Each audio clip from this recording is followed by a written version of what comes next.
WhatsApp integration makes it easy for your AI assistant to connect with WhatsApp. Once set up, people can chat with your AI assistant by sending messages to your WhatsApp number.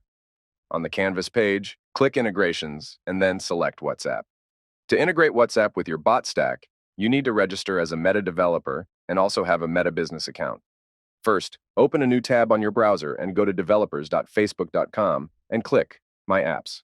If you haven't registered as a Meta developer, this will appear as Get Started and will ask you to complete the registration. On this page, click Create App and select Other and click Next. Choose Business as the app type and click Next. Give a name and contact email for your app. After you have created your app, you will be taken to the Meta Developer dashboard. From the dashboard, click the Setup option on WhatsApp. Choose your Meta Business account and click Continue. Once you have selected your Meta Business account, you will be taken to the Quick Start page of WhatsApp.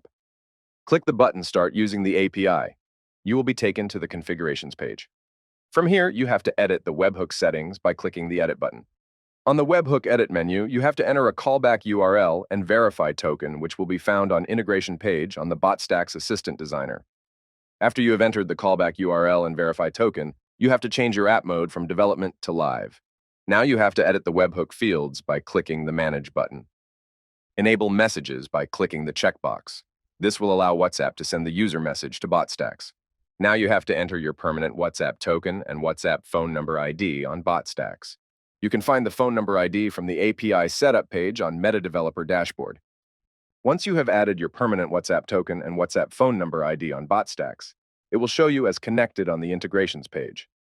From now on, your AI assistant will respond to the messages people send to your WhatsApp number.